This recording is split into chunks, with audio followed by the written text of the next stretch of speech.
Hello everyone, nubkeks here. Welcome back to Nub Raids, and in today's video, this is a fun idea that Plarium has given the content creators in the content creator program for doing videos on, and I encourage you to go check out other content creators. Maybe they'll post a playlist in game of this stuff as well. I don't know. We're going to do the same thing.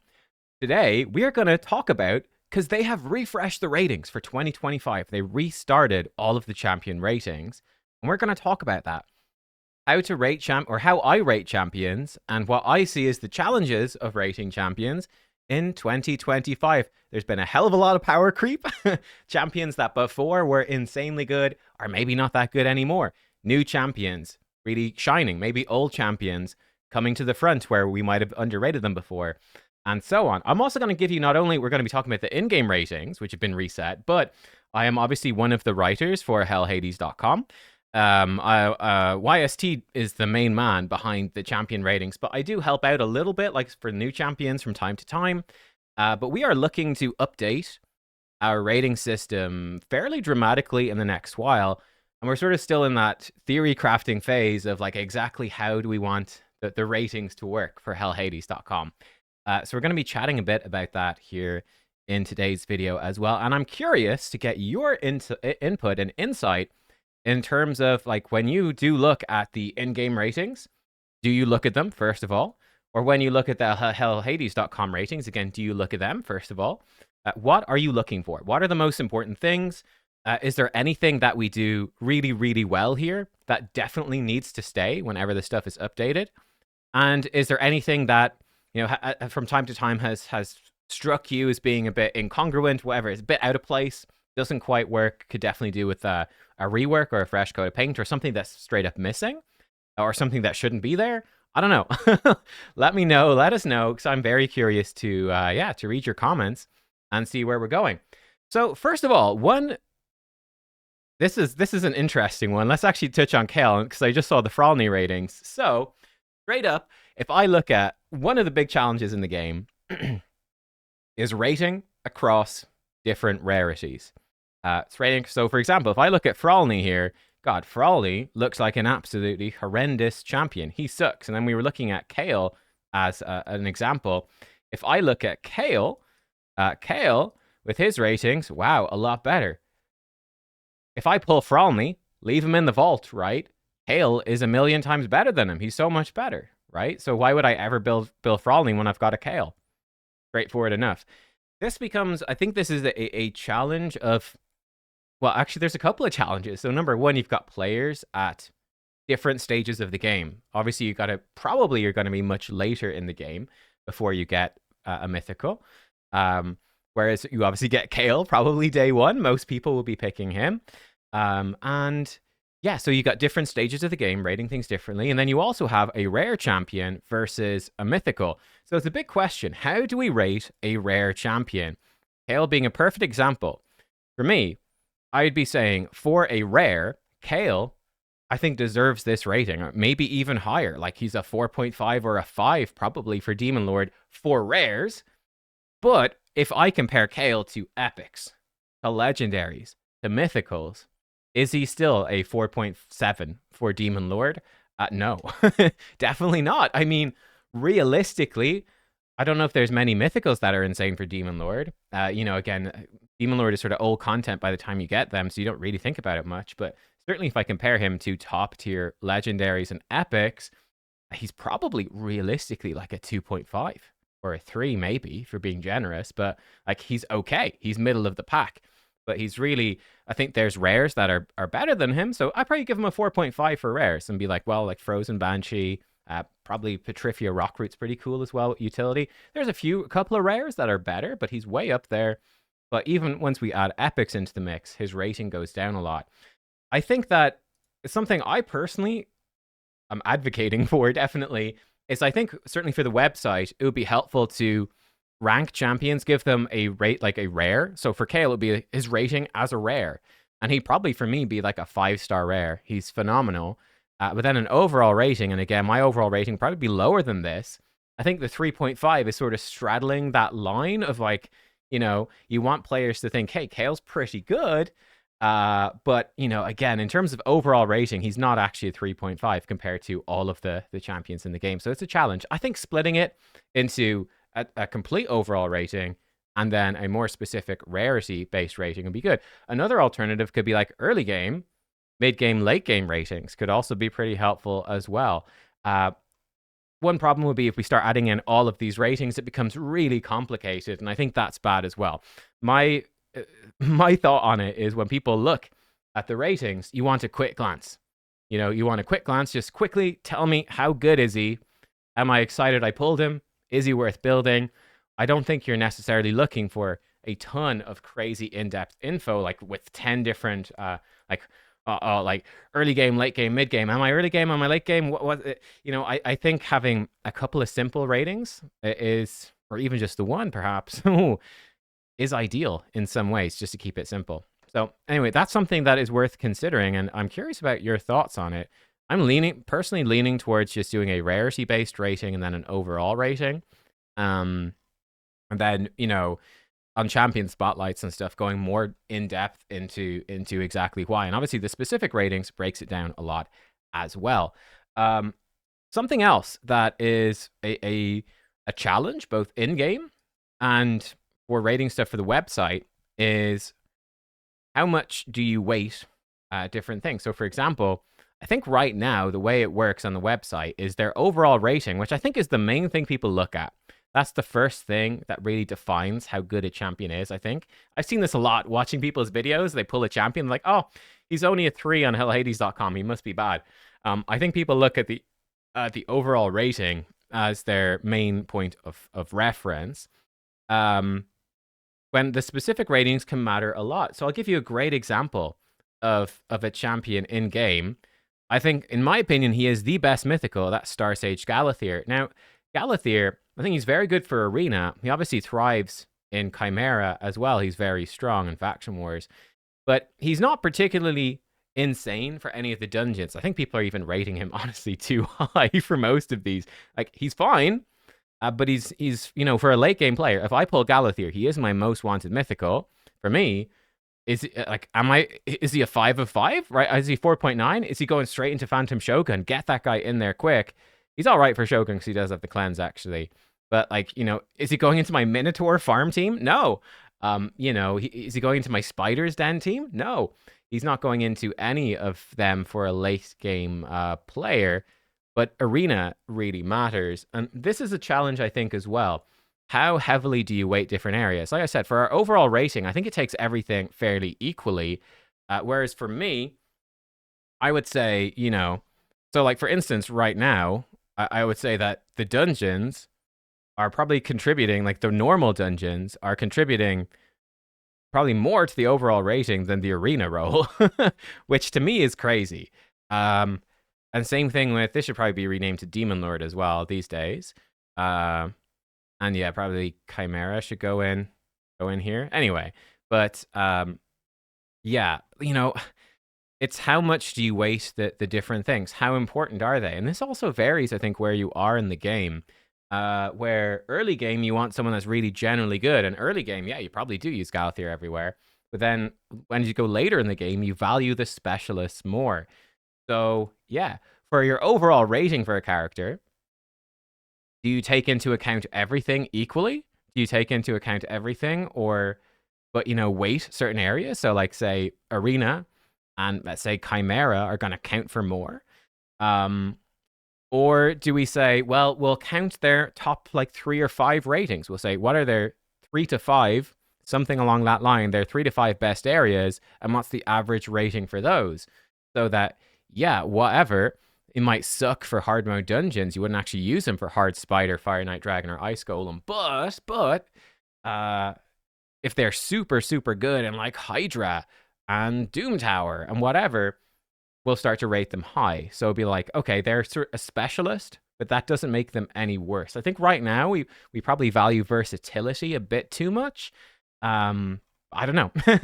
And of course there's power creep is the question as well. Like we've got power. That's why they have redone the ratings in game as well.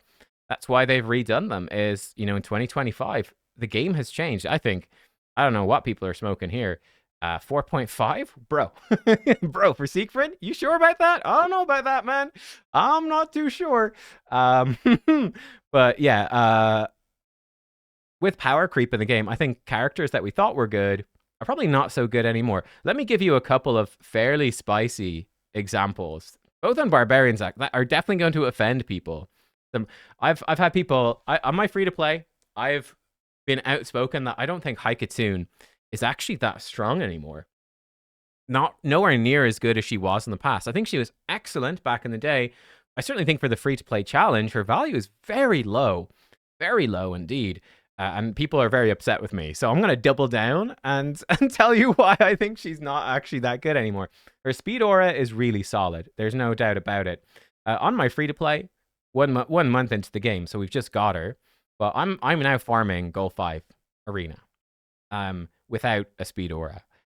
So I think you don't need the speed aura for Arena. Whereas I think before, like back in the day, this was more important to actually be able to farm Arena to get your Arbiter. I'm confident I can get, in fact, I'm not confident, I'm certain I can get Arbiter. I'm 100% certain I can get Arbiter within the next month, probably, without touching a speed aura in Arena. And then I just bring in the Arbiter and we've got the 30%. It's not that relevant. Now, this is a good aura in general. It's good. But, you know, I think especially in a world where players are getting free login legendaries and, you know, you get legendaries when you create an account, right? Or really good epics as well. I don't think the 19% speed aura is anywhere near as important as it was before. This move is her best move. This move is good. 3-turn cooldown, increase speed for 2 turns. That's an essential buff. So that makes her quite good for me in a few different areas. Yeah, like this actually does reflect a more modern. I think you guys have done a good job here. Yeah, I'd be saying Haikatune. She's honestly like overall, if I was considering all the champs in the game, like if I'm including all the epics and legendaries and mythical, she's like a 2. She's okay. She's acceptable, but not great. If I'm considering just epics, you know, maybe she makes it up to a 3 or a 4. Probably a 4 for Arena for me. But you know, not necessarily a must build by any means, shape, or form. But the 30% increased speed is really good on a 3-turn. The 15% turn meter boost is not that much, really. But again, it's nice. So she's a decent speed booster for Arena. For the free-to-play challenge specifically, seeing as we have Tagore, and you probably already, I already have him booked, he's already bringing increased speed on a 3-turn. Is a 15% turn meter boost really that worthwhile? Or a speed aura that I'm going to use in Arena and then very, very quickly replace with Arbiter speed aura? Is that worthwhile? No, I don't think so. Her A1 is just bad. 40% chance of decreased speed. And then an AoE, 75% chance of 15% turn meter decrease. Again, these are fairly weak effects. They're not reliable. I think Haikatune is nowhere near as good as I would have considered her when I started the game 4 years ago. I think that with the power creep of new accounts and how new accounts progress, I think her relevance is far less than it used to be. Here's another one. If that doesn't offend you enough, Sill of the Drakes. Sill of the Drakes. Again, this is something I would consider. Like, when I started the game, Sill was absolutely insane and incredible, and she carried me in a lot of different areas. On the free-to-play challenge, and again, the promo code is there on hellhades.com for anyone to create an account. I've had Tagore since day 1, and Tagore is bringing consistent increased speed for the team. Is an AoE revive, also an AoE shields. You know, he's keeping us alive. He's got a 25% HP in all battles, but he's built, he's mastered, he's good to go. Is there really any reason for me to build Sill of the Drakes and I don't even have her now? We're talking about 6 months into the game. Will Sill of the Drakes have value for me anywhere? Obviously, it's a 3-month challenge account. We're not going to get there. This is a hypothetical question. But if I did play for 6 months, would she be any use? I would say she'd be phenomenal for faction war. She'd carry barbarians. But outside of that, no. No, I don't think so. She's got, again, an unreliable decreased speed, an unreliable turn meter pushback on her A1, a single target revive with ally protection, double hitter, each hit 35% chance to stun on a 3-turn, so it's a pretty unreliable AoE stun. And then her passive is nice, healing allies a bit at the start of their turn. I mean, I'd probably rather just run Tagore, to be honest with you. And specifically for my free-to-play, I probably should be on the free-to-play to talk about this, but I started with Sigmund. Sigmund has a double 75% chance to provoke, so two 35% chances to stun for Sill the Drakes versus two 75% chances to provoke. Sigmund, people rate him terribly. Sill of the Drakes, let's see. People rate her all the greens. To me, that doesn't really check out. Double hit, 35% chance to stun versus double hit, 75% chance to provoke. Stun better than provoke, but give me a 75% chance to provoke over a 35% chance to stun any day. And honestly, I think Sigmund, this A3 is incredible as well, and probably more useful in keeping the team alive overall than Sill. And like for me, with Sigmund and Tagore, I genuinely don't think Sill gets a look in anywhere. I'd be saying she's a 5 for me in Faction Wars. I can rate that right now. I genuinely don't know. Like, she might make it into a second or third Hydra team. This is a filler. That's probably about it. I genuinely wouldn't say that she gets used anywhere. But gosh, she's brilliant for Faction Wars. This is just an example of power creep in the game. Again, to reiterate, when I was playing the game like 4 years ago, Sill was insane. I don't think I had Arbiter before I got Sill. Now I'm going to probably have Arbiter within 2 months. There were just less good champions in the game. The AoE, double hit 35% chance to stun, back when I started was really good. Nowadays, you've got champs like Armance, who've the AoE 100% chance to stun with a full turn meter steal on everyone as well. And it's like, to be fair, this move is absolutely, completely, radically overpowered. But nonetheless, that does exist. Sill, actually, in my opinion, Sill actually needs a buff. Sill needs a buff. But yeah, listen, there we are. That's sort of the stuff that's going through my head at the moment and looking at the champion. So let me know what you think. Let me actually rate Mad. Let me actually rate the more recent few. I've already rated him, but yeah, it's a 5 for Hydra. Yeah, Mad Hatter. He's actually looking pretty good for Chimera. Yeah, interesting.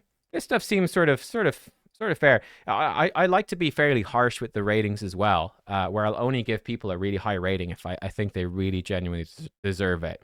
I think there's nothing wrong with being, an average champion. Being a 3 out of 5 is still potentially pretty usable. Still might be amazing for your account. And then saving the 5 of 5s for something truly exceptional. But yeah, that's sort of my thoughts on it. Again, let me know what you want to see in terms of the ratings on the website. Like, what is the most important information? What's the way for us to present it? Is there anything missing? Is there anything that's done super duper well? And yeah, again, remember, they have reset all the ratings in game, so you can come in. I think this is pretty harsh on Fralny. I'd say I give him probably a 5 for arena offense. I'd honestly give him a 4.5. I think, like, Fralny, for me, Fralny is a mythical, by the way. And I'd probably give him a 4 for defense. Again, I'd probably give him 4.5 for both of these, honestly, if I could. It's one problem with the in-game ratings. They're in... It's only the 5 tiers. I think the 10-tier system is maybe a little bit better for the purpose of this. I'd be giving him 4.5, being like, is he as good as a Gizmak or a Siegfried? No, definitely not. But he is powerful. He's actually a very good counter to Siegfried with his A2, because he can steal the block damage and just kill him. He can do some pretty fun stuff. You know, Fralny is like that sort of A-tier mythical. He's not S-tier. He's good. He's very good for arena and very good for arena. But he's not absolutely bonkers like some of the other mythicals. You know, stuff like that. But guys, yes, that's it. Give me your thoughts. I am curious to hear them. Make sure to rate champions in game now that they've been reset. Check out other CC videos on this topic. I will do the same, and I'm going to see what they are thinking about ratings and how they look in 2025. It's tricky. I think it was a lot easier. Again, 4 years ago when the game came out, we had simpler champions, simpler kits. Like, it's very tough. I tell you, like, you know, like, for example, I remember sitting down with YST and being like, yo, how do we rate Losen Cleth? Like, how do you rate him? You know, this move is crazy. Where does that actually get used? What does he actually do? How much damage will he actually do? How many faction allies? It's actually very tough to give people a rating until you've done fairly extensive testing and preferably have community input as well and see lots of community builds. It's really tough these days, I think, and mythicals as well. How do you rate mythicals? It's very challenging because they are so complicated. compared to how the game was 4 years ago. But that's a whole other topic. I'm waffling on. I could talk about this all day, but I won't. I'll see you next time. Goodbye.